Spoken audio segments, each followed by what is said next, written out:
तो महाराष्ट्र में सियासी घमासान लगातार जारी है। इस बीच देवेंद्र फडणवीस ने महाराष्ट्र के वजीर आला का जो ओहदा है वो एक तरह से संभाल लिया। लेकिन इस वक्त की जो तस्वीर है मुंबई की वो बहुत दिलचस्प है, क्योंकि मुंबई के ग्रैंड हयात होटल में इस वक्त शिवसेना, एनसीपी और कांग्रेस के अरकान मौजूद हैं। यह तस्वीर इस वक्त हम आपको दिखा रहे हैं कि यह तस्वीर बहुत दिलचस्प है। आज शिवसेना ने दावा किया था कि वो 162 अरकाने असेंबली उसके पास मौजूद हैं और उनकी ताकत का मुजाहरा शिवसेना करेगी। इस वक्त शरद पवार इन अरकाने असेंबली से खिताब कर रहे हैं। ये तस्वीरें इस वक्त हम आपको मुंबई के ग्रैंड हयात होटल से दिखा रहे हैं, जहां पर शिवसेना के एमएलए पहले से मौजूद थे। इस बीच एनसीपी और कांग्रेस के एमएलए भी इस होटल में मौजूद हैं और शिवसेना ने दावा किया था कि 162 अरकाने असेंबली उनके साथ हैं। यानी शिवसेना, एनसीपी और कांग्रेस कुल मिलाकर 162 अरकाने असेंबली। जाहिर सी बात है कि कल बहुत अहम सुनवाई होने वाली है। सुप्रीम कोर्ट का बहुत अहम फैसला आने वाला है महाराष्ट्र की सियासत को लेकर। उससे पहले, ठीक एक दिन पहले, आज ताकत का मुजाहरा कर रही है शिवसेना। इसमें एनसीपी भी मौजूद है, कांग्रेस के अरकाने असेंबली भी मौजूद हैं और अब से कुछ देर पहले ही शिवसेना ने दावा किया था कि उसके राब्ते में और उसके साथ 162 अरकाने असेंबली हैं, जिन्हें इस होटल में एक तरह से रखा गया है। तमाम के तमाम अरकान एक जगह पर अरकाने असेंबली मौजूद हैं और उनसे शरद पवार इस वक्त खिताब कर रहे हैं। हम आपको बताते चलें कि इन एमएलएज में समाजवादी पार्टी के भी 2 जीते हुए एमएलए अबू आसिम आजमी भी इसमें मौजूद हैं। इसके अलावा कांग्रेस के जितने एमएलएज हैं वो मौजूद हैं, एनसीपी के 51 एमएलएज वो मौजूद हैं, शिवसेना के तमाम अरकाने असेंबली इस मीटिंग में मौजूद हैं। शिवसेना ने दावा किया था कि उसके साथ 162 अरकाने असेंबली हैं और 162 अरकाने असेंबली आज इस होटल में मौजूद हैं। सवाल ये उठ रहा है कि अब आखिर कल, क्योंकि महाराष्ट्र की सरकार के मुस्तकबिल का फैसला होना है, उससे पहले शिवसेना, एनसीपी और कांग्रेस ने ताकत का मुजाहरा कर दिया है। तो ऐसे में सवाल ये उठ रहा है कि आखिर अब कल फैसला क्या कुछ होगा, कल क्या कुछ पिक्चर अब बनकर उभरेगी, क्या कुछ तस्वीर महाराष्ट्र की सियासत की होगी। क्योंकि एक तरफ लगातार बीजेपी ये कह रही है कि उसके पास जो जादुई आंकड़ा है वो एक तरह से मौजूद है, क्योंकि अजीत पवार के टूटने के बाद बीजेपी ने सरकार बनाई थी। बाकायदा फडणवीस ने वजीर आला के ओहदे का हलफ भी लिया है, अजीत पवार ने नायब वजीर आला के तौर पर हलफ लिया है। और दूसरी तरफ शिवसेना, एनसीपी और कांग्रेस का दावा है कि उनके पास 162 एमएलए हैं। तो सवाल ये उठ रहा है कि आखिर इस लड़ाई में अब हारेगा कौन और जीत किसकी होने जा रही है। इसी पर आज हम प्राइम डिबेट में बात करेंगे। बहुत खास मेहमान भी मेरे साथ जुड़े हुए हैं। पल पल महाराष्ट्र की सियासी तस्वीरें जो है वो एक तरह से बदल रही हैं। बहुत खास मेहमान मेरे साथ जुड़े हुए हैं। बहुत जल्दी अपने मेहमानों का आपसे तारुफ करा देता हूं। मेरे साथ सलमान निजामी साहब, कांग्रेस लीडर हैं, संतोष पाठक जी सीनियर जर्नलिस्ट हैं, राम कदम जी स्पोक्सपर्सन है बीजेपी के, और अनुज मिश्रा जी लीडर हैं शिवसेना के। ये चारों मेहमान मेरे साथ जुड़े हुए हैं। कुछ देर में सुप्रीम कोर्ट के सीनियर लॉयर फर्रुख खान और सीनियर जर्नलिस्ट मुमताज आलम रिजवी भी हमारे साथ इस डिबेट में जुड़ेंगे। जितने मेहमान मेरे साथ जुड़े हुए हैं सभी का बहुत इस्तकबाल है न्यूज 18 उर्दू में। मैं सबसे पहले राम कदम जी आपके पास आना चाहूंगा।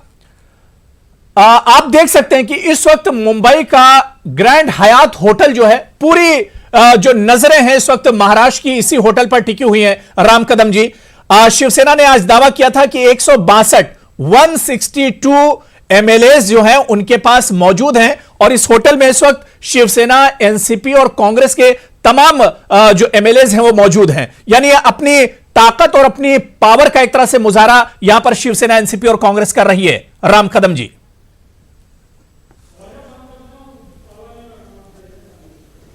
कि महाराष्ट्र की राजनीति में लगभग गए 32 से 33 दिनों से जो अलग अलग पड़ाव आ रहे हैं जी, और उसके कारण महाराष्ट्र की जनता, पूरे देश की जनता बहुत संभ्रम में है।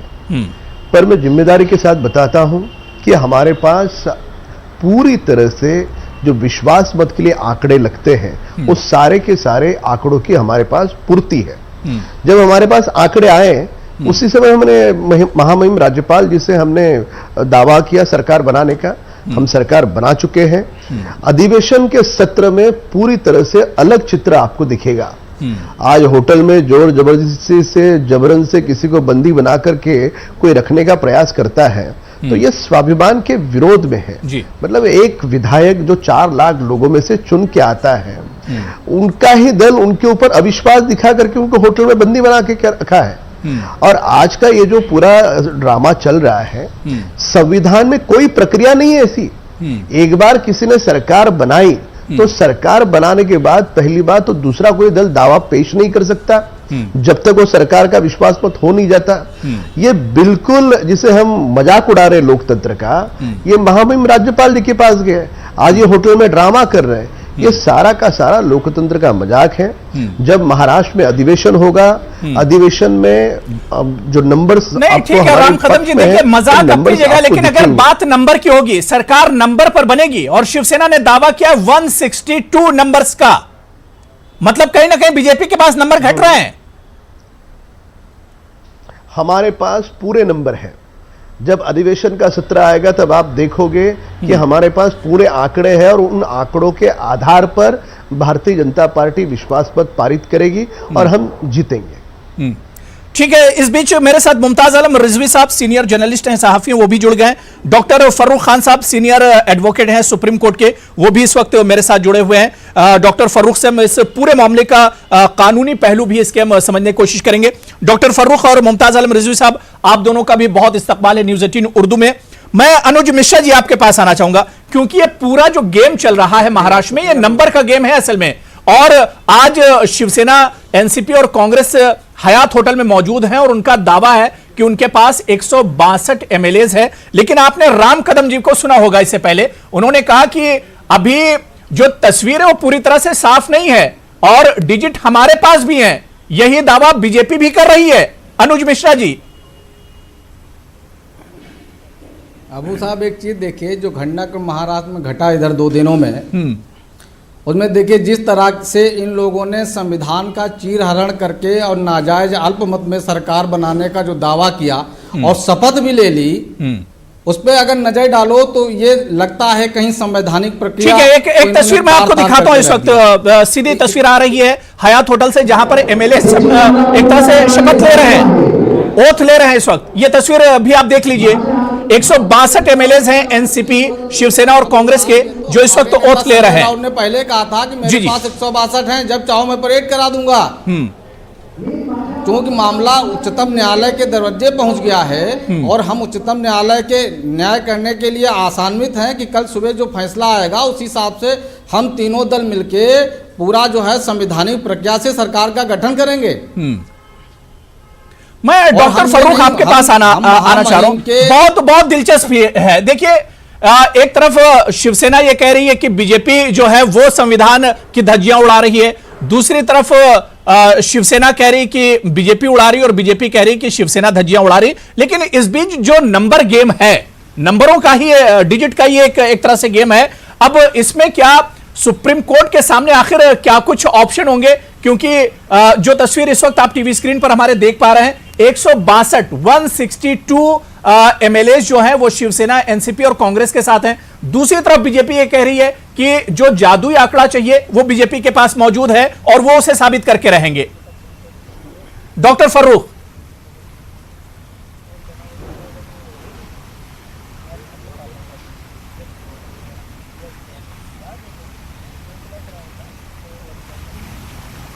डॉक्टर फर्रुख, आप तक मेरी आवाज आ रही है?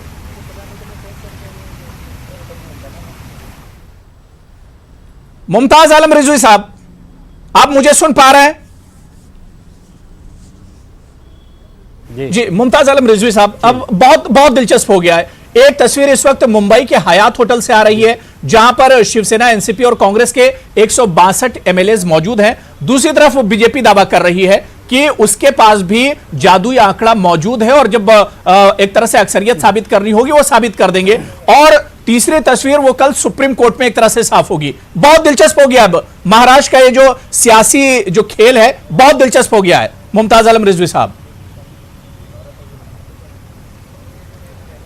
देखिए, ये जो बीजेपी कह रही कि जादुई आंकड़ा है, तो वाकई वो जादू ही आंकड़ा होगा, मैं समझता हूँ।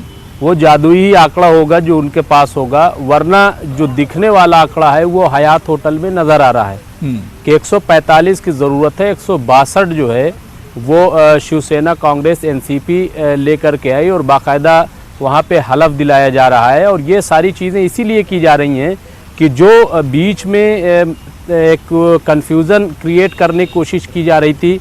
कल जिस तरीके से अजीत पवार का ट्वीट आया था कि अभी भी मेरे पास सारे हैं, और फिर उसके बाद एक माहौल पूरा बनाया गया, तो मैं समझता हूं कि उसी का तोड़ ये निकाला गया है कि हम मीडिया में भी दिखा दें और सबको बता दें कि ऐसा कुछ भी नहीं है।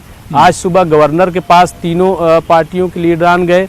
सुप्रीम कोर्ट में तीनों पार्टियां जो हैं वो मुत्तहदा तौर पर लड़ रही हैं। और जो आपने कहा कि कल जो फैसला आने वाला है, जाहिर सी बात है कि वो फ्लोर टेस्ट के लिए होगा कि कब फ्लोर टेस्ट हो। चूंकि कांग्रेस, एनसीपी और शिवसेना की तरफ से ये डिमांड की गई है कि 24 घंटे के अंदर अंदर कराया जाए, बिल्कुल उसी तर्ज पर कि जैसे उत्तराखंड और कर्नाटक में हुआ था। इसका लिहाज रखा जाए, जो साबका कोर्ट का फैसला है उसको देखते हुए ऐसा किया जाए, क्योंकि गवर्नर ने 30 नवंबर का वक्त दिया है। तो मैं समझता हूं कि ये जो अपनी ताकत ये पार्टियां दिखा रही हैं, तो एक तरफ तो ये कि सबको समेटने वाली बात भी है, और दूसरी तरफ ये कि सबको एक तरीके से मीडिया में भी और आवाम में एक मैसेज देने की भी बात है। तो ये सारी चीज़ें जो है उससे ये साबित हो रहा है। और फिर आप चेहरा, अबू भाई, आप सारे जो वहाँ लोग हैं उनके चेहरे पे खुशी देखिए, इत्मीनान देखिए। जो ये बात कही जा रही है कि उनको ज़बरदस्ती ले जाया गया, उनको ये किया गया, मैं नहीं समझता कि कोई किसी के साथ ज़बरदस्ती ऐसी सूरत में कर सकता है, और ख़ास तौर से ये लोग ज़बरदस्ती करेंगे। तो मैं समझता हूँ कि तस्वीर बहुत साफ है, लेकिन जब तक फ्लोर टेस्ट नहीं होगा, जाहिर है कि ये तमाम चीजें जो हैं बिल्कुल जाहिर सी बात है कि तस्वीर जब तक साफ नहीं होगी। संतोष पाठक जी, अब महाराष्ट्र की सियासत आप किस तरह से देख पा रहे हैं? क्योंकि एक तरफ शिवसेना, एनसीपी और कांग्रेस ने जो उनकी ताकत है, जो उनकी पावर है, जो उनके पास डिजिट है, वो एक तरह से शो कर दिया है। देखिए अबू हुरैरा जी, अगर थोड़ा सा वक्त मुझे दे, ये जो स्थिति पैदा हुई है महाराष्ट्र में आज, हकीकत में अगर आप देखा जाए तो इसके लिए तमाम राजनीतिक दल जिम्मेदार हैं। देखिए, एक तरफ क्या हुआ कि बीजेपी ने शुरुआत में मना कर दिया कि हम सरकार बनाने नहीं जा रहे हैं क्योंकि हमारे पास नंबर नहीं है। इन तीनों दलों के पास भरपूर मौका था, लेकिन मुंबई से लेकर दिल्ली तक बैठकें होती रही। आज भी हालत देखिए, 162 विधायक ये दिखा रहे हैं जो ये दावा कर रहे हैं, लेकिन सुप्रीम कोर्ट कई मौकों पर ये आदेश दे चुका है कि किसके पास बहुमत है, इसका फैसला तो विधानसभा के सदन के पटल पर ही होगा। यहां भी सदन के पटल पर ही होना है। कल सुबह का हमें इंतजार करना होगा कि सुप्रीम कोर्ट क्या फैसला देता है। लेकिन एक सबसे बड़ी बात कि इन तीनों राजनीतिक दलों ने राज्यपाल को पत्र लिखा, सरकार बनाने का दावा पेश किया। इतने लंबे समय के पत्रकार का जो मेरा कैरियर रहा है, जब भी सरकार बनाने का दावा पेश किया जाता है तो एक चेहरा सामने रखा जाता है कि ये व्यक्ति जिसको हम मुख्यमंत्री बनाने के लिए समर्थन दे रहे हैं, या यह व्यक्ति जिसको हम प्रधानमंत्री बनाने के लिए समर्थन दे रहे हैं, अगर राष्ट्रपति के पास किया जाना है। इन तीनों दलों ने फिर चिट्ठी दी है, लेकिन उस चिट्ठी में कहीं नहीं लिखा है कि ये किस व्यक्ति को मुख्यमंत्री बनाना चाहते हैं। राज्यपाल अगर आगे न्योता देगा तो किसको देगा। आपने 162 विधायक आप लेकर सामने आ रहे हैं, बिल्कुल ठीक, सही बात है। नंबर के मामले में ये बिल्कुल साफ साफ कम से कम आज की तारीख पर ये नजर आ रहा है कि बहुमत शिवसेना, एनसीपी और कांग्रेस के पास है। लेकिन पहले इनकी लेट लतीफी, जिसकी वजह से बीजेपी को यह मौका मिला, और अभी भी ये साफ साफ अगर राज्यपाल के पास दावा जता रहे हैं तो व्यक्ति कहां है, चेहरा कहां है। अगर उद्धव ठाकरे को मुख्यमंत्री बनाना है तो वो चेहरा कहां है। और दूसरी बात, अगर अजीत पवार ने धोखा दिया शरद पवार को, अगर भतीजे ने धोखा दिया चाचा को, तो अभी तक वो पार्टी के अंदर क्यों है, मान मनोबल की कोशिश क्यों हो रही है। बिल्कुल, तो अभी जैसे डायलॉग है कि पिक्चर अभी बाकी है, सही, अभी हमें इंतजार करना पड़ेगा। बिल्कुल सलमान निजामी साहब, तस्वीर अभी साफ नहीं है। और जो बात यहां पर मुमताज आलम रिजवी साहब, ये संतोष पाठक जी ने कही कि कहीं ना कहीं तीनों पार्टियों की तरफ से कमी रही, तीनों में एक तरह से वो बाउंडेशन नहीं दिखा, तीनों एक तरह से दिल नहीं मिल पाए तीनों पार्टियों के। हालांकि कहते तो अलग अलग प्लेटफॉर्म से कहते रहे कि शिवसेना, एनसीपी, कांग्रेस एक है, लेकिन दिल मिले नहीं, जिसकी वजह से इतनी देरी हुई और जिसकी वजह से इतना बड़ा झटका झेलना पड़ा इन तीनों पार्टियों को। देखिए, झटका जो है वो तीनों पार्टियों को नहीं झेलना पड़ा, वो पहले दिन से ही भाजपा को झेलना पड़ा, जिन्होंने इतना कम समय जो है बाकी राज्यों में 15-15 दिन दिए सरकार बनाने के लिए और महाराष्ट्र में सिर्फ 24 घंटे का टाइम दिया। आप देखिए, शिवसेना हो, एनसीपी हो, कांग्रेस हो, हर पार्टी जो है, कांग्रेस बहुत बड़ी पार्टी है, इसको हर एमएलए को कॉन्फिडेंस में लेके अलायंस बनाना था।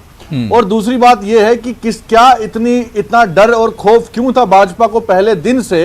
वो इतने बौखलाए थे कि उन्होंने गवर्नर को एक कठपुतली समझा और उनका मिसयूज किया चेयर का, और उनको कहा कि आप 24 घंटे नहीं बल्कि इनसे पहले ही जो है वहां प्रेसिडेंट रूल लगा दीजिए। और आज भी क्या इन्होंने रात को छुपन गवर्नर ने तो सलमान निजामी साहब, देखिए गवर्नर ने सबको मौका दिया, गवर्नर ने एनसीपी को भी मौका दिया, शिवसेना को भी मौका दिया, मौका तो सबने गवर्नर ने सबको मौका दिया। नहीं, 24 घंटे का टाइम दिया, 24 घंटे का 2 रीजनल पार्टी और एक लार्जेस्ट पार्टी कांग्रेस, 3 पार्टियों को सिर्फ 24 घंटे का, और बाकी जगहों पे गवर्नर ने हमेशा उनको 15 दिन का टाइम दिया, भाजपा को 15 दिन का टाइम दिया, हमें सिर्फ 24 घंटे का टाइम दिया। और बहुत से ऐसे मामले थे, चलिए उसको सलमान निजामी साहब, इस बीच में 15 दिन मिले ब्लंडर शिवसेना, एनसीपी, कांग्रेस को आपस में बाउंडेशन बनाने के लिए, करीब आने के लिए 15 दिन मिले। गवर्नर ने भले ही 24 घंटे दिए हों, लेकिन आप उससे हटकर देखिए, क्योंकि शिवसेना और बीजेपी में बात नहीं बन पा रही थी, और इस बीच एनसीपी और कांग्रेस भी एक तरह से तय नहीं कर पा रही थी कि शिवसेना के साथ जाना है नहीं जाना है, यही तय नहीं हो पा रहा था। सलमान निजामी साहब थी, मेरी बात खत्म करने दीजिए। कुछ इश्यूज पे बात थी, वो होता है, 1-2 दिन तो लगते ही है, समय तो लगता है सरकार बनाने में। ये कोई खेल नहीं है कि एक व्यक्ति जिसको आपने कहा कि ये चोर है और रातों रात उसको आपने क्लीन चिट दे दिया। जो आज हुआ, पूरे चुनाव में आपने उसको चोर चोर चोर बोला और आज आपका वो चोर वही आपका दोस्त बन गया। ये तो आपने डेमोक्रेसी का जनाजा निकाल दिया है। इलेक्शन कौन लड़ेगा? आप किस वादे से लड़ेगा? कोई आइडियोलॉजी नहीं है, कोई आपके पास कोई कैरेक्टर नहीं रहा है आपका पॉलिटिक्स का। आपने एक व्यक्ति को चोर कह के पूरे देश भर में प्रचार किया। आज उसको आपने वही एंटी करप्शन जो ब्यूरो है वो उसको क्लीन चिट देता है। क्यों? क्योंकि आप हमारे साथ सरकार बनाइए। ये जनाजा है डेमोक्रेसी का, और आपने ओठ ले लिया रातों रात, और आपने मौका नहीं दिया, और आज आप बोल रहे हैं कि आपके पास आदमी नहीं है। अगर आज सब लोग, किसी को जबरदस्ती वहां नहीं बिठाया गया है, सब जो है अपनी मर्जी से वहां बैठे हुए हैं और यूनिटी का एक सिग्नल दे रहे हैं, और आप जो है आप उनको लालच दे रहे हैं, जो आपने कर्नाटक में किया। ठीक है, राम कदम जी इसका जवाब दे रहे हैं। सलमान निजामी साहब, राम कदम जी, जो अजीत पवार जी को जो आज क्लीन चिट मिली, इस पर सवाल उठ रहे हैं, और सलमान निजामी भी इस पर सवाल उठा रहे हैं कि अभी बीजेपी के करीब गए भी नहीं थे कि उन्हें क्लीन चिट मिल गई, वो दूध के धुले हो गए। मैं आपको क्रम से आपके सारे सवालों का जवाब दे दूं। सबसे पहले ये बता दूं कि जो एंटी करप्शन ब्यूरो की इनकी जानकारी अधूरी है, उसमें कहीं पर भी अजीत पवार का उन केसेस में नाम नहीं है। ये पहले आपको स्पष्टता से बता दूं। इसके लिए इनका जो पहला आरोप है ये झूठा। हाँ, तो चुनाव में क्यों नाम लिया आपने? फिर ये कह रहे हैं चुनाव में क्यों नाम लिया उनका? फिर चुनाव में क्यों नाम लिया? प्रधानमंत्री ने नाम क्यों लिया? महाराष्ट्र के सीएम ने नाम क्यों लिया? आप बोल रहे थे, मैं बीच में नहीं बोला। आज नाम नहीं है। आप बोल रहे थे चुनाव में नाम था, आज नाम नहीं है। अरे क्या अपनी बातों से मुकर रहे हैं? हम डेकोरम रखेंगे। वो हमारे में कहते ना किस मुंह से काबा जाओगे। 7,000 केस दर्ज हैं। एक मिनट, चर्चा का डेकोरम रखेंगे। रिकॉर्ड केसेस हैं। अब मेरा जवाब देने का समय आ गया है। हर एक भाषण में आपने बोला कि चोर है, रोके इतने केस हैं, और आज आपके साथ सलमान निजामी साहब सुन लीजिए, लेकिन ये सवाल जायज है राम कदम जी, सवाल ये जायज है राम कदम जी। सलमान निजामी साहब सुन लीजिए जी, राम कदम जी कंटिन्यू कीजिए। मेरी इतनी प्रार्थना है कि वो बोल रहे थे तब मैं बीच में नहीं बोला। अब मेरा जवाब देने का समय है, तो उनसे निवेदन करता हूं कि वो भी बीच में नहीं बोले। इसके लिए एंटी करप्शन वाली बात इनकी झूठ है, उस पर अजीत दादा का नाम ही नहीं। ये पहला। दूसरा, ये बार बार बोल रहे कि 24 घंटे का समय उनको दिया। 24 घंटे का दिया, पर बीजेपी को 48 घंटे का देने के बाद 24 घंटे, यानी तुमको तो बीजेपी से ज्यादा समय मिल गया, और उसके पहले के 17 दिन वो कहां गए? वो नहीं गिनोगे? अच्छा, वो होने के बावजूद भी 30 दिन हो गए। 30 दिन के बाद भी आप केवल चर्चा कर रहे थे, आप सरकार बना नहीं पा रहे थे। उसके बाद जब हम सरकार बनाते हैं तो आपको यह सूझती है। मैं अभी भी कहता हूं, हमारे पास पूरे आंकड़ों की पूर्ति है। और ये आज भले होटल में कुछ भी दिखे, जब अधिवेशन का सत्र बुलाएंगे महामहिम राज्यपाल जी, राम कदम जी, पूरा देश आपने अजीत पवार के बारे में जो सवाल सलमान निजामी कर रहे हैं उसका जवाब नहीं दे रहे हैं। सलमान निजामी का सवाल यह कि पूरे चुनाव में आपने अजीत पवार का इशू बनाकर रखा, आज वो आपके लिए साफ सुथरे हो गए। मेरी बात सुने, शिवसेना भी तो कांग्रेस के खिलाफ बोल रही थी, तो शिवसेना उनके साथ जा रही है, वो ठीक है। शिवसेना भी तो एनसीपी के साथ विरोध में बोल रही थी, वो 1 महीना ये 3 दल चर्चा कर सकते हैं, हम शांत बैठे हैं। पर अभी आज की स्थिति ऐसी है कि महाराष्ट्र को सरकार देना जरूरी है। महाराष्ट्र में भारी वर्षा के कारण किसानों का भारी नुकसान हुआ है। ऐसे स्थिति में जब कोई भी नहीं बना पा रहा है, ऐसे स्थिति में कॉमन मिनिमम प्रोग्राम के तहत हमारे आंकड़ों की पूर्ति हो चुकी है, उस कारण हम सरकार बना रहे हैं। ठीक, जिन चीजों में हमारी ये कदम साहब अब कल एक तरह से क्लियर हो जाएगा। कल कोर्ट में जब आएगा ये सारी चीजें क्लियर हो जाएंगी। कोर्ट में कल क्या कुछ होने वाला है, डॉक्टर फर्रुख मैं आपके पास आना चाह रहा हूं क्योंकि कुछ टेक्निकल प्रॉब्लम भी आपके साथ आ रही है। डॉक्टर फर्रुख, अब कोर्ट में कल क्या होगा? एक तरफ शिवसेना, एनसीपी और कांग्रेस ने जो उनके पास डिजिट है, जो उनकी ताकत है, एमएलए 162, वो एक तरह से शो कर दिया उन्होंने मीडिया के सामने कि 162 एमएलए उनके साथ हैं। दूसरी तरफ बीजेपी ओथ ले चुकी है, देवेंद्र फडणवीस जी ओथ ले चुके हैं और वो भी लगातार यही दावा कर रहे हैं कि उनके पास भी जादुई आंकड़ा मौजूद है। अब कोर्ट आखिर इसमें क्या करेगा? कल क्या कुछ कोर्ट में होने वाला है डॉक्टर फर्रुख?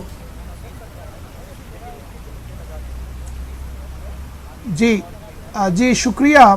देखिए, ऐसा है कि एसआर बोमई का एक जजमेंट है सुप्रीम कोर्ट का, और as a lawyer with great respect to Supreme Court, मुझे ये लगता है कि आज ही सुप्रीम कोर्ट को ये क्लैरिटी कर देनी चाहिए कि फ्लोर टेस्ट कब होगा, क्योंकि जितना ज्यादा ये डिले होगा उतना ज्यादा हॉर्स ट्रेडिंग के इम्कानात बढ़ेंगे दोनों तरफ से।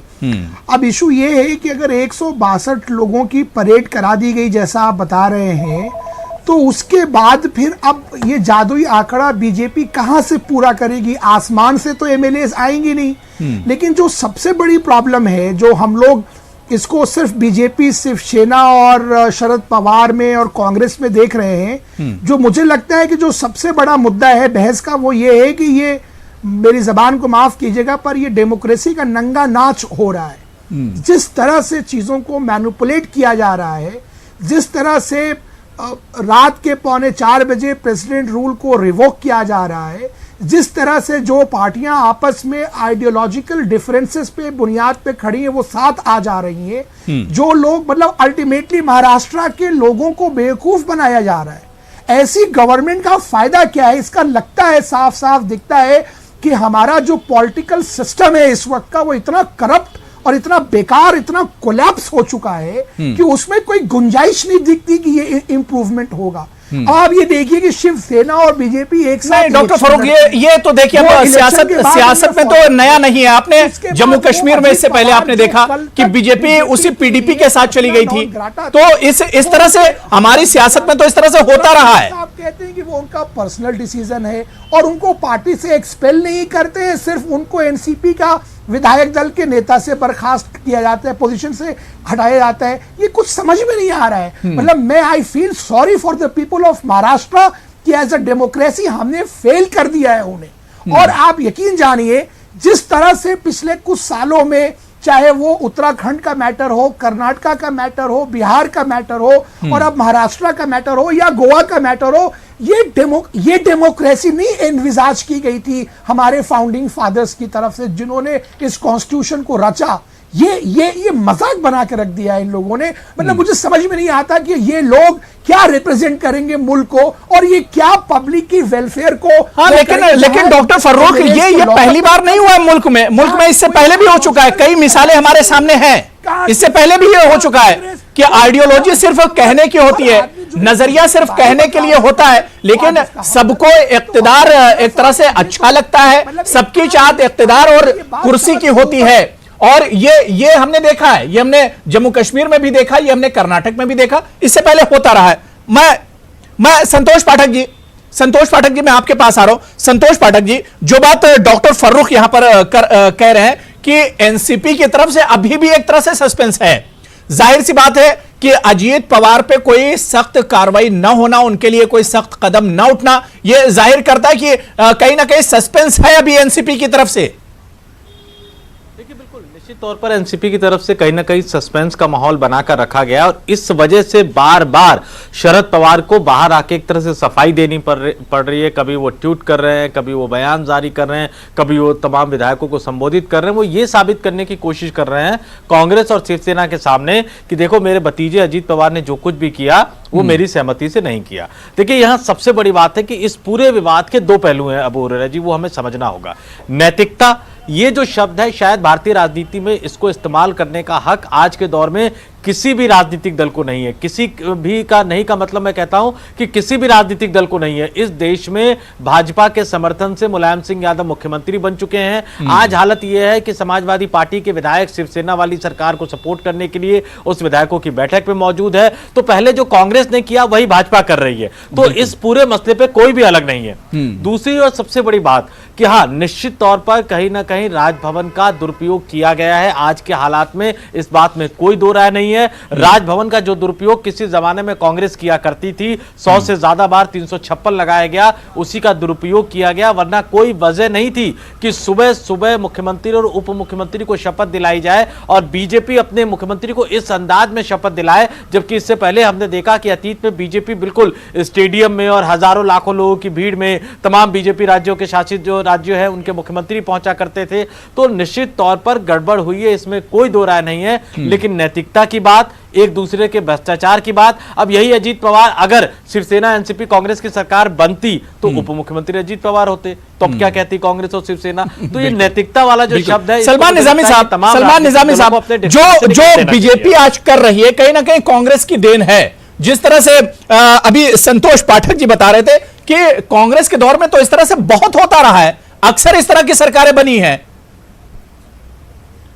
देखिए इतना माल तो कहीं खर्च नहीं हुआ, किसी को क्लीन चिट तो नहीं मिली, रातों रात जो है गवर्नर शासन या प्रेसिडेंट रूल नहीं बना और इस तरीके से टेरराइज नहीं किया। आज टेरराइज किया जा रहा है। कर्नाटका हो, गोवा हो, एमएलएज ने खुद स्टेटमेंट दिए हैं कि हमें धमकियां दी गई, हमें किडनैप किया गया, हमें पैसे का लालच दिया गया, हमें गाड़ी का लालच दिया गया, बंगले का लालच दिया गया। आज क्यों छुपाना पड़ रहा है एमएलएज को? ताकि ये horse trading, open horse trading है। आपने कर्नाटका के जो आज सीएम है उनकी आपने ऑडियो क्लिप सुनी, उन्होंने 200 करोड़ का लालच दिया था कि आप 200 करोड़ देंगे, आप आ जाइए। हमारे पास तो रिकॉर्ड है। ऐसा टेरराइज नहीं किया जा सकता। डॉक्टर फरूक कुछ कहना चाह रहे हैं, मुझे ब्रेक पर जाना है। कि डॉक्टर फरूक हमारे साथ नहीं जुड़ेंगे तो आपको हम जेल में डाल देंगे। आज ऐसा टेरर किया जाए, ईडी का मिसयूज किया जा रहा है, सीबीआई का मिसयूज किया जा रहा है। जो भाजपा के साथ जी ठीक है, उसको जेल भेज देंगे। ठीक है डॉक्टर फरूक जी, कुछ कहना चाह रहे हैं आप? मैं हुरैरा भाई, मैं सलमान भाई से आपके मार्फत एक सवाल पूछना चाहूंगा, बहुत मुख्तसर सा, कि क्या सलमान भाई की पार्टी कांग्रेस जो हो रहा है वो नंगा नाच, वो तो अपनी जगह है, लेकिन शिवसेना से हाथ मिला लेना, मतलब ये कैसे आप जस्टिफाई कर सकते हैं? मतलब क्या शिवसेना, जैसे हम बीजेपी को कहते हैं कि वो वॉशिंग मशीन है, एक तरफ से डाला और साफ निकल गया, तो क्या ऐसे कांग्रेस भी हो गई? मतलब बीजेपी को रोकने के लिए आप शिवसेना के साथ भी खड़े होंगे, कल को शायद बजरंग दल के साथ भी खड़े हो, तो कोई विचारधारा, कोई आइडियोलॉजी कुछ तो होगी ना। वो कांग्रेस कहां गई जो कांग्रेस हुआ करती थी? जवाब दे रहे हैं सलमान निजामी साहब, जवाब दे रहे हैं इसका। देखिए कांग्रेस सेकुलर पार्टी थी और कांग्रेस सेकुलर पार्टी रहेगी, और जो पार्टियां सेकुलरिज्म में जुड़ना चाहती हैं, जो यकीन रखती हैं सेकुलरिज्म में, वो वेलकम है। ऐसा नहीं आप बोल सकते हैं कि भाई कोई आदमी पीछे गलती हुई उससे वो आगे उसको मौका नहीं मिलेगा। अच्छा, तो शिवसेना सेकुलर हो गई, पार्टी है, शिवसेना सेकुलर हो गई। सलमान निजामी साहब ऐसे बीजेपी जो है जिसको पाकिस्तान में सेकुलर हो गई, वो आतंकवाद के साथ हिंदुत्व छोड़ेगी। नहीं आप कहा कि हम सेकुलरिज्म के बुनियाद पर आगे बढ़ेंगे, उनके साथ डेवलपमेंट करेंगे। अब ऐसा नहीं है कि भाजपा के लोग भी कांग्रेस में, मुझे खुशी हुई जान के कि शिवसेना अब सेकुलर जमात में आ गई। कांग्रेस में भाजपा के लोग भी जुड़े हैं, तो हम क्या बोलेंगे? मुझे खुशी हुई कि अब आप जुड़ने का सेकुलर बोलेंगे और सेकुलरिज्म को आगे बढ़ाने का। जो चीजें पहले स्टेटमेंट्स गए हैं उनको आप कंडोन कर देंगे। ठीक है, अनुज मिश्रा जी मैं आपके पास आ रहा हूँ। अनुज मिश्रा जी, भाजपा के नेता भी हमारे साथ जुड़ना चाहते हैं, उनको भी वेलकम है। ठीक है अनुज मिश्रा जी, क्योंकि यहां पर कहीं ना कहीं जो बात अभी तक नहीं बन पाई थी कांग्रेस, एनसीपी और शिवसेना में, वो आइडियोलॉजी का भी एक तरह से मामला था। क्या वाकई में ये शिवसेना के लिए आसान था कांग्रेस और एनसीपी के साथ जाना या कांग्रेस के साथ जाना? अबू भाई ऐसा है, शिवसेना जो चाहती थी वो ये चाहती थी कि महाराष्ट्र की जनता को एक स्वच्छ दमदार सरकार दी जाए, और इसीलिए शिवसेना संवैधानिक रूप से प्रयास लगातार कर रही थी। आइडियोलॉजी का कोई मामला नहीं था, आइडियोलॉजी का कोई मामला नहीं था। इनसे लगातार शिवसेना का जो पहले जो उसका नजरिया था वो भी है, संवैधानिक सरकार का गठन करना चाहती थी। लेकिन जिस तरीके से भारतीय जनता पार्टी सीबीआई का दुरुपयोग करके, ईडी का दुरुपयोग करके, संविधान की धज्जियां उड़ा के रात के अंधेरे में सरकार गठन करने का दुष्चक्र रचा है। उनके साथ तो 5 साल आप बने रहे, होने वाले नहीं उनके साथ 5 साल तो आप बने रहे, 5 साल तो उनके साथ सरकार में रहे, तब ये कमी आपको नहीं दिखी बीजेपी की? कुछ ना कुछ न्याय जरूर मिलेगा। 30 साल जी नहीं, मैं पिछले 5 साल की बात कर रहा हूं। 30 साल तो इनकी दोस्ती रही है, जाहिर सी बात है।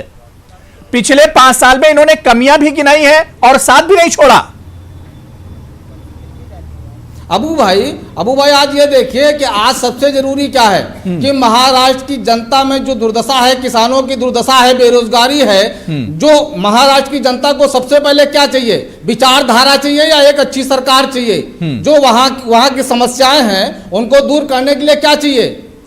वो महाराष्ट्र की जनता क्या चाहती है कि बहुत अच्छी बात है अगर विचारधारा की बात निर्माण हो जाए, जो हमारी समस्याओं से निजात दिलाए। अच्छी तो कोई बात ही नहीं है हिंदुस्तान के लिए। बिल्कुल। मुझे एक छोटे से कमर्शियल ब्रेक पर जाना। ब्रेक के बाद मैं डॉक्टर फर्रुख और मुमताज आलम रिजवी साहब आप लोग के पास आऊंगा, और हमारा संविधान क्या कुछ कहता है, हमारा आईन और दस्तूर क्या कुछ कहता है, आर्टिकल 121 यानी 212 वो क्या कुछ कहता है जो मामला इस वक्त सुप्रीम कोर्ट के सामने है, या आर्टिकल 361 आखिर इस पूरे इशू को लेकर क्या कुछ कहता है, यह भी हम डॉक्टर फर्रुख से समझेंगे। और अब महाराष्ट्र की सियासत आखिर किस तरफ जा रही है, मुमताज आलम रिजवी साहब मैं आपसे भी समझूंगा।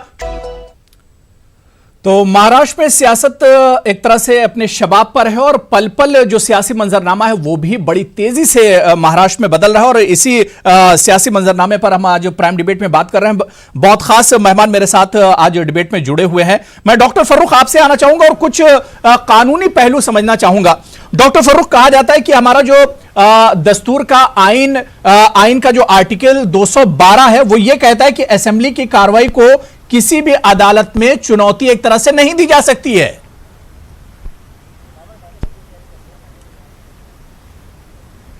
जी देखिए, वो जो हुरैरा भाई आप जिस बात को कह रहे हैं वो प्रोसीडिंग्स की, हाउस की जो ट्रांजैक्शन होती है, और वो मतलब वो कोर्ट से कुछ इम्यूनिटी है। ये इसका मतलब ये नहीं होता कि अगर कोई असेंबली या पार्लियामेंट कोई एक्ट इनेक्ट करता है तो वो चैलेंज नहीं हो सकता। पर यहाँ जो मामला है उसके लिए जो प्रेसिडेंट्स है लॉ का, वो एसआर बोमई जजमेंट है, सुप्रीम कोर्ट का ही है, और उसमें बहुत सारे जजमेंट्स, इवन जो उत्तराखंड का जजमेंट था उत्तराखंड हाई कोर्ट का, उसके बाद सुप्रीम कोर्ट ने उसे अपहेल्ड किया, या कर्नाटका के मैटर में, वहां पे क्या है कि ये गवर्नर की जिम्मेदारी है, कॉन्स्टिट्यूशनल रिस्पॉन्सिबिलिटी है कि वो असिस्ट करे गवर्नमेंट फॉर्मेशन में, और ये भी इंश्योर करें कि कोई हॉर्स ट्रेडिंग ना हो। अब देखिए क्या हो रहा है, अगर अजीत पवार साहब के पास एनसीपी का मेजॉरिटी है और इस गठबंधन को जो सरकार बनी है वो अपनी फ्लोर टेस्ट कर सकते हैं, तो गवर्नर को छोड़िए, कोर्ट को छोड़िए, मुख्यमंत्री को सामने खुद आके ये कहना चाहिए कि भाई आज हम फ्लोर टेस्ट हम कराते हैं और हम अपनी बहुमत जो है वो साबित कर देते हैं। ये जो ब्रीथिंग स्पेस दिया जा रहा है, ये जो एक अजीब सा मामला बना दिया गया है कि भाई क्या हो रहा है, कोई परेड करा रहा है, कोई 4:45 बजे प्रेसिडेंट रूल रिवोक हो रहा है। मुझे तो इमरजेंसी की याद आ गई। हमने देखा नहीं है, पढ़ा है कि फखरुद्दीन अली अहमद को ऐसे ही मॉर्निंग में वो प्रोक्लेमेशन साइन कराया गया था। उस वक्त कांग्रेस की गवर्नमेंट थी, और अब बीजेपी की गवर्नमेंट में आप 4:45 बजे जहां पे डीडी को और बाकी चीजों को जो एक मैंडेटरी रिक्वायरमेंट से शपथ की, वो चोरी से हो रहा है। आप कॉन्स्टिट्यूशनल पोस्ट की ओथ ले रहे हैं, चोरी किससे? और अगर मकसद, मैं अभी शिवसेना के बड़े भाई जो हमारे प्रवक्ता हैं उनसे बड़ा खुश था, उन्होंने कहा कि विकास कोई विचारधारा की बात नहीं, महाराष्ट्र के विकास की बात है। तो फिर ये बातें रिकॉर्ड करके रखनी चाहिए लोगों को, और ये कहना चाहिए कि हिंदुस्तान की सियासत में सिर्फ एक नैरेटिव रहेगा, वो डेवलपमेंट का रहेगा, पब्लिक वेलफेयर का रहेगा। पर अफसोस क्या है अबू भाई, अफसोस ये है कि यहां सिर्फ और सिर्फ लोगों को पावर चाहिए बाय हुक और बाय क्रुक, चाहे वो कांग्रेस हो चाहे वो बीजेपी हो। इस हमाम में सभी नंगे, कोई साफ नहीं है। और अगर आप सबका माजी तलाशेंगे तो आपको यही मिलेगा। बस चूंकि अब सोशल मीडिया का जमाना आ गया है और बहुत सारी चीजें, इंफॉर्मेशन का जो डाइग्रेस बहुत फास्ट होती है, तो ये एक बहुत गलत बात है। और मुझे लगता है कि इसमें जो सबसे बड़ा लूजर है वो महाराष्ट्र की आवाम है, जिन्होंने वोट किया था। सबसे बड़ा लूजर वो है। और ये इंडियन डेमोक्रेटिक सेटअप पे काला धब्बा है जो कभी भी धुल नहीं पाएगा। बिल्कुल डॉक्टर फर्रुख, अब यहां पर दो चीजें हैं। एक तरफ शिवसेना बीजेपी ये चाह रही है कि गवर्नर की तरफ से उन्हें अक्सरियत साबित करने के लिए, मेजॉरिटी साबित करने के लिए 30 नवंबर की जो डेट दी गई है वहां तक एक तरह से ये डेट उन्हें मिलनी चाहिए, मौका मिलना चाहिए। दूसरी तरफ शिवसेना, एनसीपी और कांग्रेस चाहती है कि जल्द से जल्द फ्लोर टेस्ट होना चाहिए। लेकिन इस बीच में डॉक्टर फर्रुख, अगर हम आर्टिकल 361 की बात करें तो क्या जो हमारा सुप्रीम कोर्ट है, क्या गवर्नर ने जो कार्रवाई की है, गवर्नर ने जो पूरा ये प्रोसीडिंग हुई है गवर्नर की तरफ से, क्या इसके अगेंस्ट सुप्रीम कोर्ट नहीं जा सकता है? जी देखिए, मैं आपको बड़ा इंटरेस्टिंग रिमार्क बताऊं उत्तराखंड हाईकोर्ट का। जस्टिस जोसेफ जब वहां चीफ जस्टिस थे, अब वो सुप्रीम कोर्ट में ऑनरेबल जज हैं, उन्होंने एक कहा था और लिखा था कि governor is not a king. Governor, democracy में कोई भी ऐसी पोजीशन नहीं है जिसके एक्शंस को आप चैलेंज नहीं कर सकते। 30 तारीख तक मांगने का जो वक्त मांग रहे हैं, वो क्यों मांग रहे हैं? उनको पता है कि उनके पास नंबर्स नहीं है, तो वो चाहते हैं कि वो एक उनको ब्रीथिंग स्पेस मिल जाए ताकि हॉर्स ट्रेडिंग जो हो खूब जोर से हो। उधर एनसीपी, कांग्रेस और शिवसेना चाहती है कि उनके जो एमएलएज अभी तक जो उन्होंने इंटैक्ट रखे हुए हैं, कहीं वो फिसल न जाए, इसलिए टेस्ट हो। मैं कांग्रेस की, शिवसेना की बात करता हूं, ना मैं बीजेपी की बात करता हूं। लॉ की पोजीशन ये है एसआर बोमई जजमेंट के बाद, मुझे ये लगता है, जितनी मुझे समझ है कानून की, कि ऐसे हालात में गवर्नर पे ये जिम्मेदारी बनती है कि वो इमीडिएट फ्लोर टेस्ट कराएं, ताकि जिसको मौका दिया गया है वो ये साबित कर सके कि आपके पास बहुमत है, जो कि अभी सुप्रीम कोर्ट ने कर्नाटका में कराया था। इसलिए ये बहुत जरूरी है। लेकिन जो चीजें हो रही हैं उससे बहुत ज्यादा मुझे तो उम्मीद वाबस्ता आप नहीं ले। बिल्कुल डॉक्टर फर्रुख, बहुत बहुत शुक्रिया हमारे साथ जुड़ने के लिए। मैं अनुज मिश्रा आपके पास आना चाहूंगा। अनुज मिश्रा जी, कल का दिन बहुत अहम होगा, क्योंकि एक तरफ एनसीपी और कांग्रेस ने कह दिया था कि अब सरकार अगर बनेगी तो उद्धव ठाकरे हमारे एक तरह से लीडर होंगे और सीएम का चेहरा वही होंगे। कल का दिन बहुत इंपॉर्टेंट है शिवसेना के लिए। अबू भाई, हमारे नेता संजय राउत जी बहुत पहले से कहते चले आ रहे थे कि शिवसेना इन दलों के साथ मिलकर एक अच्छी सरकार महाराष्ट्र की जनता को देगी। लेकिन इन लोगों ने जोड़ तोड़ करके ये साबित कर दिया कि इनका संविधान में कोई भरोसा नहीं है, संवैधानिक प्रक्रिया में भरोसा नहीं है। इन्होंने, आप देखिए जिस तरीके से इन्होंने शपथ दिलाई, जिस तरीके से राष्ट्र शासन हटा। मैं आपसे सवाल पूछना चाह रहा हूं कि हमारे जो भारतीय जनता पार्टी के प्रवक्ता यहाँ बैठे हैं, उनसे ये पूछिए कि क्या रात में कैबिनेट के सभी मंत्री वहां मौजूद थे? क्या पहले से जानकारी थी, वहां के विधि मंत्रालय के अधिकारी सचिव सब जाग रहे थे, या पहले से देवेंद्र जी और अजीत पवार जी को जानकारी थी कि मुझे इस समय शपथ लेना है? ये सवाल उठ रहे हैं। भारत देश देख रहा है, महाराष्ट्र की जनता देख रही है, और ये सवाल ऐसे नहीं है। इस सवाल का जवाब भी जनता मांगेगी। जो ये तरीका, जो भय फैलाकर ये सरकार का गठन करना चाह रहे हैं, ऐसे नहीं चलेगा। अबू भाई, एक चीज और देखिए कि आज ही अजीत पवार जी को क्लीन चिट मिल गई। कल तक जो बड़ी सभाओं में महाराष्ट्र का मुख्यमंत्री जी ये कहा करते थे कि महाराष्ट्र का भ्रष्टतम से भ्रष्टतम नेता का नाम अजीत पवार है। आज उनका अभिनंदन और स्वागत करते हैं। ये स्टेटमेंट था देवेंद्र जी का। तो दोनों चीजें एक साथ जो है अबू भाई नहीं चल पाएंगी। ये लोकतंत्र है। लोकतंत्र का गला जब जब घोटा गया तो ऐसा नहीं, जनता खड़ी हुई है, जनता इतनी लाचार नहीं है। जो यहाँ के नेता, इस टाइप के जो नेता है वो सोच रहे हैं कि जनता लाचार है, जनता कतई लाचार नहीं है। जनता इसका माकूल जवाब राम देने के कदम लिए जी, हमेशा इस पर तैयार तो रहती सवाल बनता है, और देगी। सारी पूरा अपोजिशन, सारी सरकारें, सारी जो पार्टियां हैं वो इस पर सवाल उठा रही हैं कि रातों रात और चोरी चोरी ये पूरा प्रोसेस किया गया, पूरा कदम एक तरह से उठाया गया, चोरी चोरी ओथ दिला दी गई। मैं खुद जब सुबह सोकर उठा तो मुझे पता चला कि महाराष्ट्र में तो सरकार बन गई है। उससे पहले मैं डिबेट करके गया था और डिबेट में इसी बात पर चर्चा हुई थी कि यह सरकार जो बनने जा रही शिवसेना एनसीपी कांग्रेस की कैसी सरकार होगी। लेकिन जब मैं सुबह सोकर राम कदम जी उठा तो मुझे पता चला कि देवेंद्र फडणवीस जी महाराष्ट्र के सीएम बन गए हैं। कानो कान खबर नहीं, मीडिया को कोई इत्तला नहीं। आप मुझे विस्तार से बोलने का मौका दे। मेरे पूर्व जो कह रहे थे, जो कोई बोल रहे थे, मुझे नाम नहीं पता उनका, वो कह रहे थे कि अजीत पवार जी को क्लीन चिट दी। मैं पहले ही बता चुका हूं कि अजीत पवार जी का उन केसेस में कोई नाम नहीं है, वो अलग केसेस है। उन केसेस में तो अजीत आपका पवार जी का कोई मुख्यमंत्री संबंध भरी नहीं सभाओं है। में क्यों चिल्ला रहा है सरकार? देवेंद्र जी भरी सभाओं में क्यों चिल्ला रहे थे? पूरी पड़ी हुई है। अरे भाई साहब, प्रधानमंत्री ने बोला कि वो चोर है, कहना चाहिए ना भाई साहब। पवार के पूरे खानदान को बोला कि वो चोर है। पूरे इलेक्शन में आपने वोट बटोरे उनके नाम पे। आप बोलते समय मैं नहीं बोल रहा था। आज आप बोल रहे हैं कि भाई वो नहीं है, मैं नहीं बोल रहा था। आप मेरी बात सुने, आप पूरा नहीं सुन रहे। जो अलग अलग 100 केसेस चल रही है एंटी करप्शन के पास, वो 100 में से कुछ केसेस है जिसमें कुछ संबंध नहीं है। ऐसे केसेस कि जिन केसेस का अजीत दादा के साथ रिलेशन नहीं है, वो केसेस निरस्त करें। नहीं, लेकिन राम कदम जी ये इत्तेफाक भी बहुत शानदार है। आप हरियाणा में चौटाला जी के साथ जाते हैं तो चौटाला जी जो सीनियर चौटाला वो जेल के बाहर आ जाते हैं। आप अजीत पवार के साथ जाते हैं महाराष्ट्र में तो अजीत पवार पे कुछ ही केसेस हैं लेकिन वो वापस हो जाते हैं। ये इत्तेफाक बहुत जबरदस्त है। ये इत्तेफाक गलत जानकारी, बहुत जबरदस्त इत्तेफाक है। गलत जानकारी आपकी। मैं दो बार आपको बता चुका हूं कि वो केसेस में अजीत पवार का नाम नहीं है, वो केसेस निकाले हैं। अजीत पवार जी का नाम है और ऐसी कोई केस निकाली नहीं है। आपकी जानकारी गलत है। मैं 3 बार तो यही बता रहा हूं आपको। नहीं, मैं जानकारी की बात नहीं कर रहा हूं। मैं राम कदम जी इत्तेफाक की बात कर रहा हूं कि ये इत्तेफाक बहुत जबरदस्त है कि जो बीजेपी के साथ जाते ही दूध का धुआं एक तरह से हो जाता है। एंटी करप्शन के सर ये लेटर है, क्या बोल रही है? कहां से आए ये? 70,000 करोड़ का इरिगेशन स्कैम जिसमें अजीत पवार का नाम है। ये लेटर पढ़िए साहब, क्या बोल रहे हैं आप टीवी पे बैठ के? एक 70,000 करोड़ का इरिगेशन आज जो स्कैम एंटी करप्शन नेम भाई साहब, मिस्टर अजीत पवार, ठीक क्या बात कर रहे हैं? जानकारी लो और बाद में बोलो। वो 70,000 लेटर करोड़ झूठा वाला है, विषय फेक अलग है। है। आज ये लेटर फेक है क्या? अरे भाई साहब सुनो मेरी बात। बता दो फेक है।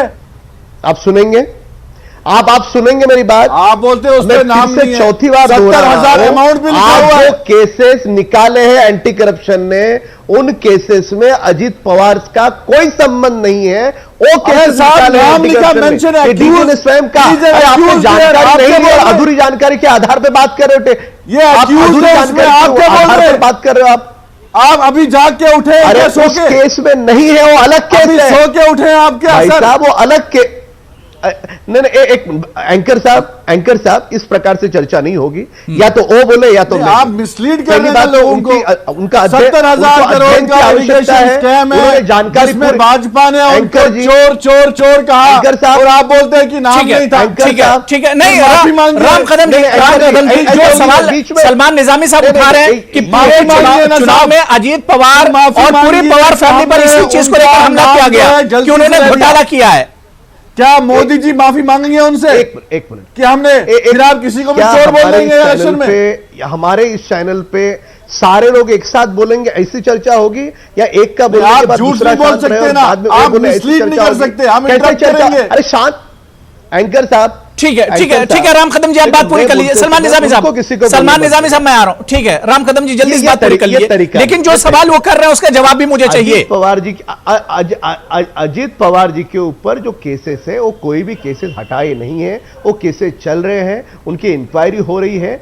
जिन केसेस में अजीत दादा का नाम नहीं है वो केसेस आज हटाए, ये मैं नहीं कह रहा हूं, महाराष्ट्र का डीजी स्वयं कह रहा है। अब इन्होंने जानकारी ली नहीं, अध्ययन किया नहीं, सर, मैं कुछ पता नहीं, बोलता और हूं, यहाँ पे कुछ मैं भी बोला जा बोलता रहा है। हूं, ये एंटी पहली बात। करप्शन ब्यूरो, अब शांत रहे, आप शांत रहे, टोटल 2 आप शांत रहे अभी। नोन ऑफ दीज ये रेस्पेक्ट ऑफ अजीत कुमार, अरे भाई चेयरमैन साहब, ऑफ 100 से ज्यादा उनके पास केसेस है इरिगेशन के, केसेस उसमें से है, जो उन पे केसेस आप में बोलते हो दादा उस पे का नाम संबंध नहीं है, वो केसेस ये है अजीत दादा तो के ऊपर अभी भी उनके केसेस केस चल से रहे उनका हैं। संबंध नहीं है। अब समझ रहे मेरी बात, अभी भी इंक्वायरी चल रही है, वो कोई केस निकाला नहीं है। अब आगे बढ़े, FIR है, 24 FIR की बात करते हैं कि रातों रात FIR है उन पे। अरे फिर से आप बीच में बोल रहे हो। अरे भाई साहब, ये मच्छी मार्केट थोड़ी है, ठीक फिर है, से आप ठीक बीच है, में बोल रहे ठीक है, हो। मैं बोलते ठीक है, समय शांति से सुनो मैं ना। मुमताज आलम रिजवी साहब आपके पास आ रहा हूं। ठीक है, राम कदम जी बात हो गई, मैं मुमताज आलम रिजवी साहब आपके पास आ रहा हूं। जो मैंने राम कदम जी से मैंने जो सवाल किया था कि भाई इत्तेफाक ये बहुत जबरदस्त होता है, चौटाला जी जेल से चुनाव से पहले आना चाह रहे थे तो उन्हें रोक दिया गया था, नहीं आ पाए थे, और जब चौटाला की सरकार पार्टी के साथ वहां पर इत्तेहाद हो जाता है उसके बाद वो आसानी से जेल के बाहर आ जाते हैं। और दूसरा ये अजीत पवार जी की मिसाल है, और इससे पहले भी बहुत सी मिसालें, ये इत्तेफाक बहुत जबरदस्त होता है। अजीत पवार जी की कोई केस हटाई नहीं है, आप भी फिर से गलत बोल रहे हैं भाई तो साहब। बनता है, और ये सवाल देखिए, ये सवाल पूरे सोशल मीडिया में मजाक का पहलू बना हुआ है कि वाकई जो है वो कामयाब हो गए अजीत पवार, क्योंकि उन्हें क्लीन चिट मिल गई है। तो ये कामयाबी तो उनको मिल गई है, और ये पूरे मीडिया में मजाक बना हुआ है, ये वाकई बहुत हैरानी की बात है। तो ये सवाल जो उठाया जा रहा है ये तो बिल्कुल क्लियर है। मैं एक चीज़ और, जो अभी आप सवाल कर रहे थे अबू भाई, कि आखिर अजीत पवार को निकाला क्यों नहीं जा रहा है। देखिए, उसमें टेक्निकल चीज़ ये है कि अगर वो पार्टी से निकाल देंगे तो उनकी रुकनीत बाकी रहेगी, तो इसीलिए जो है ये कार्रवाई अभी नहीं हो रही है। बाकी जो विधायक दल के जो वो नेता थे कि जिसके बुनियाद पे उन्होंने गवर्नर को लेटर दिया था, तो वो उस ओहदे से उनको अभी हटा दिया गया है। तो ये एक टेक्निकल चीज़ है कि वो अभी पार्टी से नहीं निकाल सकते। तो ये टेक्निकल चीज़ है, इसको समझने की ज़रूरत है, इसमें बहुत ज़्यादा कंफ्यूज होने की ज़रूरत नहीं है। और जहाँ तक बीजेपी का ताल्लुक़ है, तो देखिए, मैं ये कहूँगा कि इस तरीके के क्लीन चिट न सिर्फ बीजेपी बल्कि कांग्रेस में भी होता है, ये कोई ऐसी चीज़ नहीं है। अभी सबसे जो इम्पोर्टेंट है और जो कि हुकूमत का जो रुख है वो क्या रहेगा, और हुकूमत जो बनेगी किसकी बनेगी, तो कल जो फैसला आने वाला है, मैं समझता हूँ कि फ्लोर टेस्ट ही एक ज़रिया है, फ्लोर टेस्ट के ज़रिए ही साबित हो पाएगा। अगर कल सुप्रीम कोर्ट ये कह देता है कि 24 घंटे में फ्लोर टेस्ट कराया जाए, तो मैं समझता हूँ कि ये अपने आप में कामयाबी है। और अगर ये 30 नवंबर को होता है तो जाहिर सी बात है कि फिर जिसका खदशा जाहिर किया जा रहा है, जिसका डर सबको लगा हुआ है, क्योंकि अभी आपने सुना होगा, ये मीडिया में भी चल रहा है कि ऑपरेशन लोटस चल रहा है, जिनमें 4 लोगों को लगाया गया है कि आप जो है सबको जमा कीजिए और सबको जुटाइए। तो ये चीज़ जो है ये तमाम उसी की कोशिश है। ये मैं समझता हूँ कि चाहे वो क्लीन चिट का देना हो या किसी को फोर्स करना हो, ये सब उसी का हिस्सा है। हो सकता है कि ये एक तरीके से इशारा भी हो कि जो लोग हमारे साथ आएंगे उनको भी क्लीन चिट दे दी जाएगी, ये एक इशारा भी हो सकता है। तो इसीलिए ये मैं संतोष पाठक जी आपके पास आना चाहूंगा। संतोष पाठक जी, अब क्योंकि पूरा मामला सब जुडिश है और एक तरह से अब कोर्ट में भी चल रहा है, अब क्या आपको लगता है कि कल कोर्ट से क्या कुछ हो सकता है? और जिस तरह से पहली बार हमने देखा कि शिवसेना, एनसीपी और कांग्रेस ने अपनी जो पावर है उनके पास, जो डिजिट है, जो नंबर उनके पास है, वो एक तरह से उन्होंने शो किए हैं। अब आखिर होने क्या जा रहा है इस पूरे मामले में? देखिए अबू भाई, एक तो बात बिल्कुल साफ है कि सुप्रीम कोर्ट के फैसले का इंतजार करना है, कल सुबह क्या फैसला निकलकर सामने आता है। लेकिन एक दिन में सुप्रीम कोर्ट ये कहे कि आप फ्लोर पे जाइए और विश्वास मत साबित कीजिए, ये संभव नहीं है। 288 विधायक है, और ऑन एन एवरेज अगर मैं लगाता हूं कि एक विधायक अगर शपथ लेता है, पहले उनको विधानसभा की सदस्यता की शपथ लेनी होगी, तो तकरीबन 1.5 से 2 मिनट लगता है ऑन एन एवरेज एक विधायक के उठ के आने में, शपथ लेने में और हस्ताक्षर करने में शपथ पत्र पर, और वापस अपनी सीट पे जाने में तकरीबन 9 से 9.5 घंटे। यानी कुल मिलाकर अगर देखा जाए तो 10 घंटे के आसपास का ये वक्त लगता है, क्योंकि उससे पहले आपको प्रोटेम स्पीकर चुनना होगा, उस प्रोटेम स्पीकर को राज्यपाल शपथ दिलवाएंगे। ये बहुत कम हुआ है, हालांकि सुप्रीम कोर्ट ने कई बार इंटरवीन किया है कि आप जल्द से जल्द साबित करो, तो कितना भी समय होगा तो कम से कम 2 दिन का समय तो सुप्रीम कोर्ट को इस पूरे मामले में व्यावहारिकता को देखते हुए देना पड़ेगा। तीसरी जो सबसे बड़ी बात आप कह रहे हैं कि राज्यपाल की शक्ति को चैलेंज किया जा सकता है, नहीं किया जा सकता। देखिए ये बात बिल्कुल साफ है कि संविधान ने राज्यपाल को एक असीमित अधिकार दे रखे हैं कि किस व्यक्ति को मुख्यमंत्री पद के लिए आमंत्रित करते हैं, इसको चैलेंज नहीं किया जा सकता। लेकिन सुप्रीम कोर्ट ने कई बार, चाहे एसआर बोमई केस की बात हो, चाहे कल्याण सिंह के समय की बात हो, जब जगदम्बिका पाल को रातों रात मुख्यमंत्री की शपथ दिलवा दी गई थी, उत्तराखंड का मसला हो, कर्नाटक का मसला हो, अरुणाचल प्रदेश का मसला हो, कई बार सुप्रीम कोर्ट ने ये ऑब्जर्वेशन दिया कि राज्यपाल का विवेकाधिकार तो है, लेकिन क्या ऐसा हो सकता है कि राज्यपाल अपने ड्राइवर को कहे कि मुझे तुम्हारी शक्ल बहुत अच्छी लग रही, चलो तुम्हें मुख्यमंत्री की शपथ दिलवा देता हूं? ऐसा नहीं हो सकता। राज्यपाल को ये देखना होगा कि जिसको वो मुख्यमंत्री पद की शपथ दिलवा रहे हैं, क्या उसके पास बहुमत है विधानसभा में साबित करने के लिए या नहीं साबित करने के लिए। यहां तकनीकी आधार पर राज्यपाल बिल्कुल सही है, आपको ये मानना होगा, क्योंकि अजीत पवार जब पत्र लेके जाते हैं तो वो एनसीपी के विधायक दल के नेता की हैसियत से जाते हैं। परंपरा आमतौर पर यही रहती है कि विधायक दल का जो नेता होता है वो पत्र लेकर जाता है और वो कहता है कि हम इसको सपोर्ट कर रहे हैं। राज्यपाल ने वो सपोर्ट लिया और उसके बाद उन्होंने देवेंद्र फडणवीस को सरकार बनाने का न्योता दिया। लेकिन मंशा कब गलत हो जाती है? जब सारी प्रक्रिया रातों रात संपन्न होती है, जब सुबह बिल्कुल अचानक जब सारी दुनिया उठती है। और ये सिर्फ कांग्रेस या शिवसेना या एनसीपी की बात नहीं है, बीजेपी के कई नेता, बीजेपी के कई विधायक, जो विधायक हैं वहां महाराष्ट्र विधानसभा से निर्वाचित, जब वो सुबह सोकर उठते हैं तो उनको पता लगता है कि उनकी सरकार बन गई है। तो ये जब होता है तब कई तरह के तब इस पर एक तरह से सवाल उठता है। मैं राम कदम जी, क्योंकि 30 नवंबर तक अगर मौका मिलता है तो एक टाइम बीजेपी को जाहिर सी बात है कि मिल जाता है, लेकिन अगर कोर्ट यह कहता है कि फौरन आनन फानन में अब फ्लोर टेस्ट होना चाहिए, तो ऐसे में भी क्या बीजेपी अपने आप को साबित कर पाएगी? देखो, जिस समय हमने राज्यपाल जी को हमने दावा किया था सरकार बनाने का, उसी समय हमारे पास आंकड़ों की पूर्ति हो चुकी थी। इसलिए कल जो भी सर्वोच्च न्यायालय का निर्णय आएगा उसका हम सम्मान करेंगे, और सम्मान करते हुए जो भी समय की सीमा तय की जाएगी उस समय के भीतर हम फ्लोर टेस्ट पूरी करेंगे।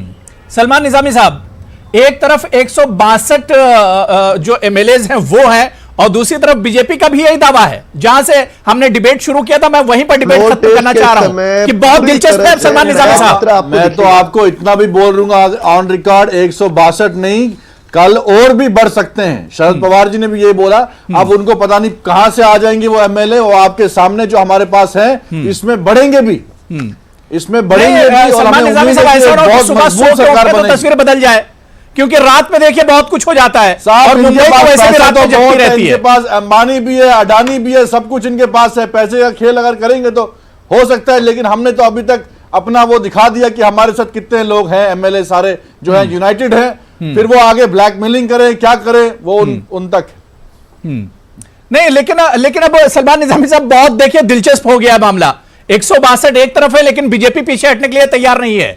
बीजेपी कह रही कि सरकार हमने ऐसे ही ओत नहीं लिया है, देवेंद्र फडणवीस जी ने ऐसे ही ओत नहीं लिया है, उनके पास डिजिट मौजूद है। तो सस्पेंस कहां पर है सलमान निजामी साहब? मैं सिर्फ ये समझना चाह रहा हूं, सस्पेंस है कहां? सुप्रीम कोर्ट पे यकीन रखते हैं, वो सुबह फैसला देंगे और फ्लोर टेस्ट होगा।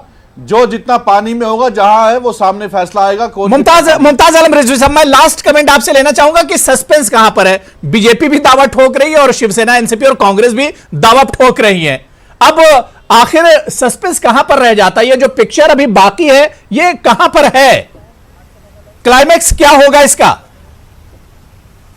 मैं समझता हूं कि देखिए, जो आप कह रहे हैं कि कुछ भी हो सकता है, लेकिन मुझे लग रहा है कि सस्पेंस सब कुछ नहीं है। सस्पेंस सिर्फ बनाया जाता है। अभी सीएम की एक मीटिंग थी, उसमें डिप्टी सीएम मौजूद नहीं थे, यानी अजीत पवार मौजूद नहीं थे। अभी ये 1-2 घंटे की बात है, तो अब सस्पेंस नहीं है। लेकिन ये है कि अब किया क्या जाए, अब कोई चारा नहीं है। जो तोड़ फोड़ की उम्मीद थी वो भी तकरीबन खत्म हो गई है। जो अभी ताकत दिखाई गई है 162 की, तो मैं समझता हूं कि कहीं कोई सस्पेंस नहीं है। अगर मैं एक सहाफ़ी की हैसियत से कहूं तो मुझे कहीं कोई सस्पेंस नहीं दिख रहा है, बल्कि बिल्कुल। अब suspense जाहिर सी create बात है करने कि की कल जरूरत, सुप्रीम कोर्ट के कोशिश फैसले की का जा भी रही है। इंतजार करना क्योंकि, होगा अच्छा, कि जो- सुप्रीम कोर्ट का अगला कदम क्या होता है और उसका आखिर फैसला क्या होता है, कल देखना बहुत दिलचस्प होगा, बहुत अहम होगा। जाहिर सी बात है कि महाराष्ट्र की पॉलिटिक्स और वहां की सियासत का मुस्तकबिल भी एक तरह से सुप्रीम कोर्ट में तय होगा और शिवसेना और बीजेपी की जो सियासत है उसका भी फ्यूचर एक तरह से सुप्रीम कोर्ट के फैसले पर ही डिपेंड करेगा। बहुत बहुत शुक्रिया मुमताज आलम रिजवी साहब, सलमान निजामी साहब,